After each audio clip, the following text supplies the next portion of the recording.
Clare Balding, 51, who has royal connections through relatives who worked with the Queen, had been reminiscing over past moments spent with Her Majesty during an episode of This Morning. The BBC Sport presenter cringed with embarrassment after admitting she'd narrowly avoided hitting the Queen with her sausage at breakfast time. Viewers looked on in astonishment as she confessed, "I was trying to cut my sausage long ways and it's very slippery when you hold it like that. It could shoot and it did. It shot out towards the Queen." She added that the surprised royal matriarch had merely raised an eyebrow as the food went flying past.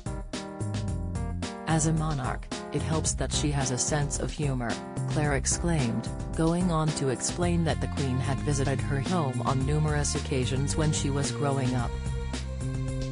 Her father Ian, her grandfather Peter Hastings, and her uncle, who is the 17th Earl of Huntingdon, had all served as trainers for the Queen's troop of horses. Her Majesty had a passion for horse riding, even enjoying the pastime in her latter years, and she had a collection of race horses, so Clare's relatives played an important part in her life. Once a year, she would come to Clare's family home to see the horses, but the star told how she wasn't always informed by her father so she could be well prepared for the visit. "Sometimes he'd forget to tell us that the Queen was coming," she smiled wryly in memory of the moments. The BBC Sport host added, she loved coming to the stables because it was the one place that didn't smell of fresh paint, it smelled of horses. Life carries on. The Queen's love of horses began at age 4, when her father King George gifted her with a pony.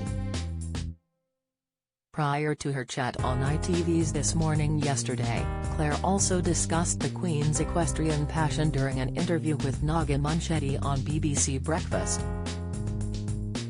Watching the horses on their gallops, meeting the grooms who worked with them every day, she had an amazing ability to remember characteristics of her horses and generations that she bred, she reminisced.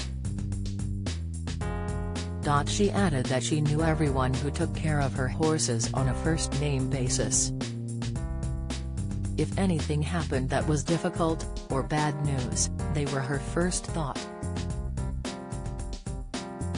She loved her Highland ponies, she was very supportive of the native breeds, she elaborated, explaining that one of the attributes that made her perfect for working with animals is her calm nature. "I think that is why horses responded so well to her, she was very gentle but certain in the movements that she made. You could hear her talking to horses and just the interest in them. She had cameras in the boxes so she could see foals being born onto her iPad or if the timing worked out to see them in person." The Queen died at her Balmoral estate last week, aged 96, and devotees have been queuing for hours to say a final goodbye at the scene of her coffin. Her public funeral will be held on Monday, September 19.